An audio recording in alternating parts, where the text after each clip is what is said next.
ನಮ್ಮ junior rebel star. ಅರೆ ಅವರು ನಡೆಯೋ ಸ್ಟೈಲ್, ಅವರು ಮಾತಾಡೋ ಶೈಲಿ ಎಲ್ರಿಗೂ ದಿ ಮೋಸ್ಟ್ ಫೇವ್ರೆಟ್. ಆ್ಯಂಡ್ ನಮ್ಮ ಸುಮಲತಾ ಮ್ಯಾಮ್ ಅವ್ರನ್ನ ನಾವು ಕೇಳಬೇಕು, ಈ ನಮ್ಮ ಬೆಳ್ಳಿ ಹಬ್ಬ D25 ಎಷ್ಟು ವಿಶೇಷವಾಗಿದೆ ಅಂತ ನಿಮ್ಗನ್ಸುತ್ತೆ? ಅವರ ಸಾಧನೆ ಬಗ್ಗೆ ಮಾತಾಡೋಕ್ಕೆ ಒಂದಲ್ಲ ಎರಡಲ್ಲ, ಏನು ಹೇಳೋದಕ್ಕೆ ಇಷ್ಟಪಡ್ತೀರಿ ಮ್ಯಾಮ್?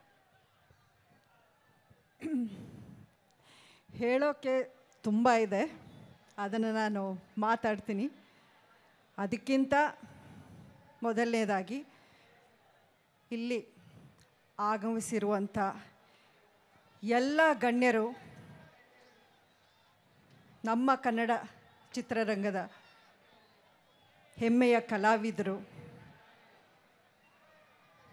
ಅಷ್ಟೇ ಅಲ್ಲ ನನ್ನ ಪ್ರೀತಿಯ ನನ್ನ ಹಿರಿಯ ಮಗ ನಿಮ್ಮ ಡಿ ಬಾಸ್ ಅವರು, ದರ್ಶನ್ ಅವರ ಅಭಿಮಾನಿಗಳು, ನಿಮ್ಮೆಲ್ಲರಿಗೂ ನನ್ನ ಪ್ರೀತಿಯ ನಮಸ್ಕಾರಗಳು. ಈ ಒಂದು ಸುಂದರ ಸಮಾರಂಭಕ್ಕೆ ನಿಮ್ಮೆಲ್ಲರಿಗೂ ನನ್ನ ಹೃತ್ಪೂರ್ವಕ ಸ್ವಾಗತ.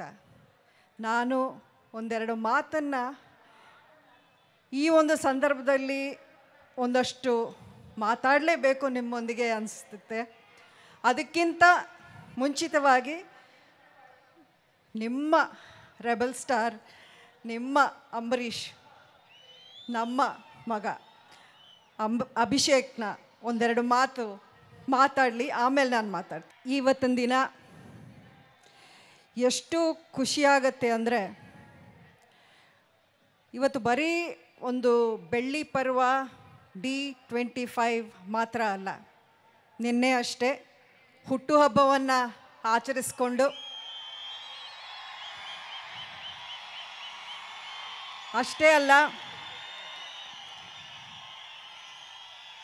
ಸಿನಿಮಾ ರಂಗದಲ್ಲಿ 25 ವರ್ಷಗಳು, ಕಾಟೇರ ಸಿನಿಮಾ 50 ದಿನಗಳ ಒಂದು ಸಂಭ್ರಮ ಅದು ಆಗಿದೆ. ನೀವೇ ನೋಡಿದ್ದೀರಾ.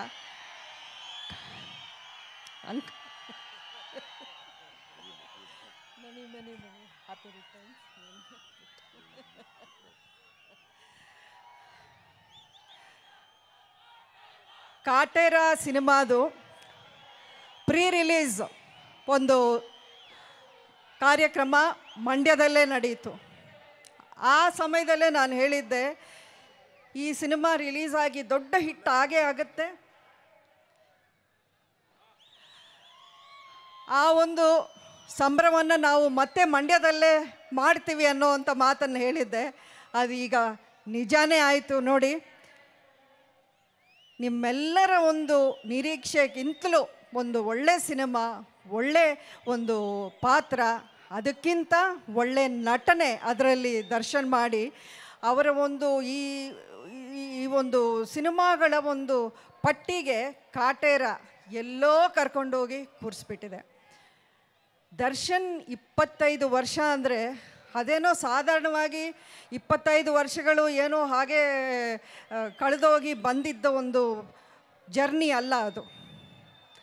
ಒಂದು ಹೆಮ್ಮೆಯ ವಿಷಯ ನನಗೇನೆಂದರೆ, ದರ್ಶನ್ ಹೀರೋ ಆಗಿ ಮೊದಲನೆಯ ಹೆಜ್ಜೆ ಮೆಜೆಸ್ಟಿಕ್ ಚಿತ್ರದ ಪೂಜಾ ಸಮಾರಂಭಕ್ಕೆ ನಾನು ಅಂಬರೀಷ್ ಅವರು ಆ ಪೂಜೆಗೆ ಹೋಗಿ, ನಮ್ಮ ಮನೆ ಪಕ್ಕನೇ ವೆಂಕಟೇಶ್ವರ ಸ್ವಾಮಿ ದೇವಸ್ಥಾನ, ಅದರಲ್ಲಿ ಆ ಮುಹೂರ್ತದ ಒಂದು ಸಮಾರಂಭಕ್ಕೆ ನಾವು ಹೋಗಿದ್ವಿ. ದರ್ಶನ್ ಆವಾಗಿನೇನು ಚಿಕ್ಕ ಹುಡುಗ, 22-23 ವಯಸ್ಸೇನು, ಈಗಲೂ 27 ಅಷ್ಟೇ ಕಾಣ್ತಿದೆಯಾ ಬಿಡು, 47 ಕಾಣಿಸ್ತಿಲ್ಲ ಅಲ್ವಾ? ಕರೆಕ್ಟಾ? ಸೊ 47 ಅಂತ ಎಲ್ಲರೂ ಹೇಳೋಕೆ ಹೋಗಬೇಡಿ, ಅವ್ನಿಗಿನ್ನೂ 27 ನನ್ನ ಪ್ರಕಾರ.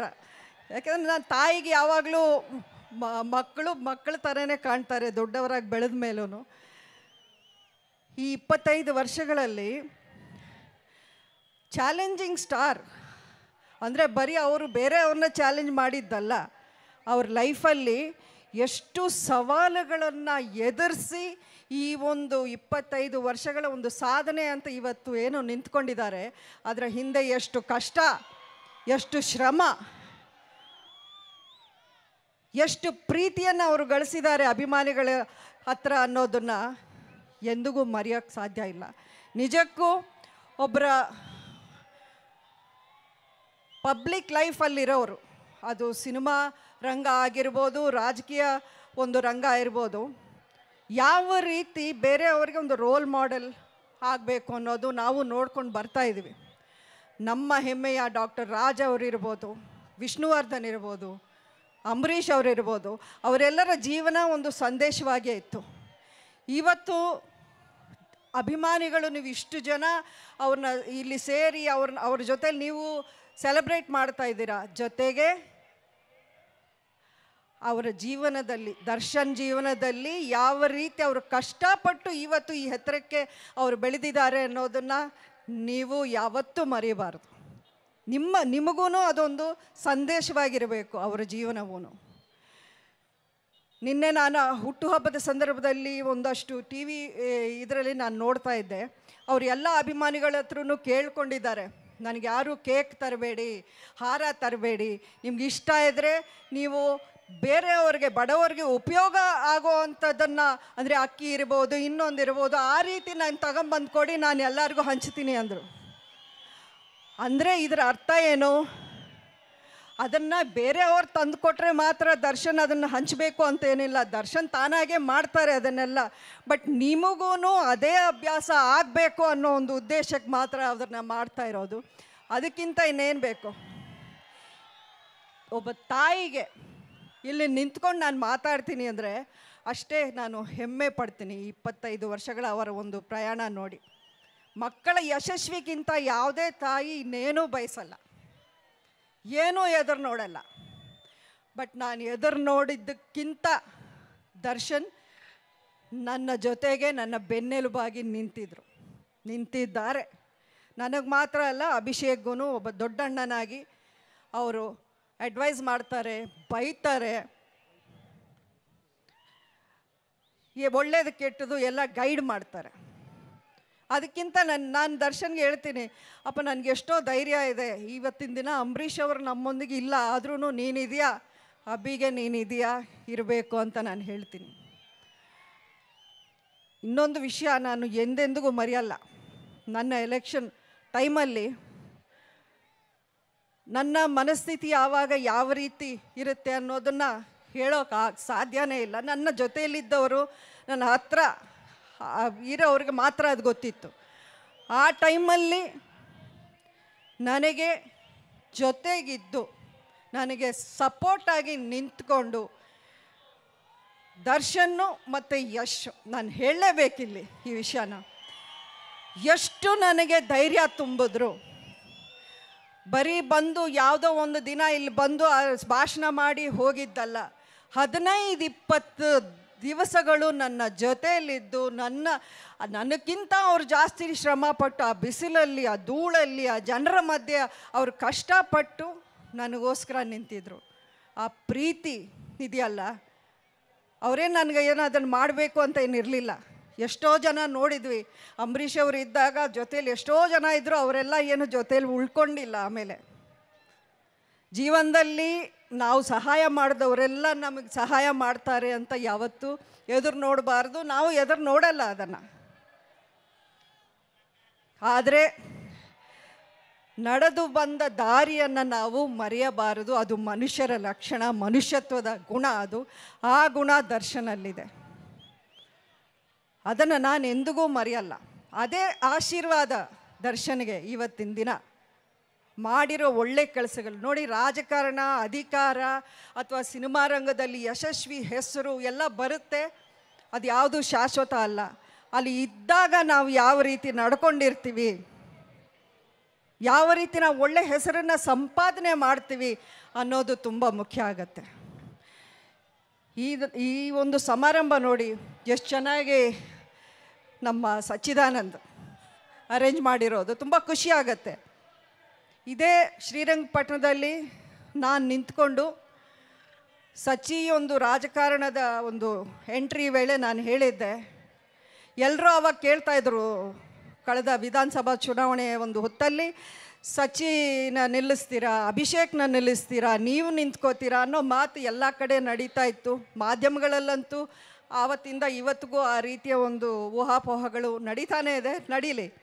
ಆದರೆ ನಾನು ಒಂದೇ ಮಾತನ್ನೇ ಈ ವೇದಿಕೆ ಇದೇ ಇದರಲ್ಲಿ ಹೇಳಿದ್ದೆ. ನಾನು ನನಗೆ ಕೇಳಿದ್ರೆ ಸಚಿಗೆ ಟಿಕೆಟ್ ಕೇಳ್ತೀರಾ, ಅಭಿಷೇಕ್ಗೆ ಟಿಕೆಟ್ ಕೇಳ್ತೀರಾ ಅಂತ ಕೇಳಿದ್ರೆ ನಾನು ಸಚಿಗೆ ಕೇಳ್ತೀನಿ ಅನ್ನುವಂಥ ಮಾತನ್ನು ನಾನು ಹೇಳಿದ್ದೆ. ಅದೇ ಮಾತನ್ನು ನಾನು ಉಳಿಸ್ಕೊಂಡು ಬಂದೆ ಸಚಿ ಪರವಾಗಿ. ಯಾಕೆಂದರೆ ಸಚಿನೂ ನನ್ನ ಪರವಾಗಿ ನಿಂತಿದ್ದ ನನ್ನ ಚುನಾವಣೆಯ ಒಂದು ಹೊತ್ತಲ್ಲಿ. ಯಾವತ್ತೂ ಅದನ್ನೇ ಹೇಳ್ತಾ ಇದ್ದೀನಿ, ನಾವು ನಡೆದು ಬಂದ ದಾರಿ, ನಮ್ಮ ಕೈ ಹಿಡಿದ ಕೈಗಳು, ಇವು ಯಾವತ್ತೂ ನಾವು ಮರೆಯಬಾರದು. ಇದನ್ನು ನಾವು ದರ್ಶನಿಂದ ಕಲಿಬೇಕು ನಿಜವಾಗ್ಲೂ. ಇವತ್ತು ದರ್ಶನ ನಾನು ಏನೋ ತುಂಬ ಹೊಗಳಿದ್ದೀನಿ ಅಥವಾ ತುಂಬ ನಾನು ಥ್ಯಾಂಕ್ಸ್ ಹೇಳಿದ್ದೀನಿ ಅಂದರೆ ಆಮೇಲೆ ಮನೆಗೆ ಬಂದು ಬೈತಾನೆ ನನಗೆ. ಅದಕ್ಕೆ ನಾನು ಜಾಸ್ತಿ ಹೇಳೋಕ್ಕೂ ನನ್ನ ಕೈಲಿ ಆಗಲ್ಲ.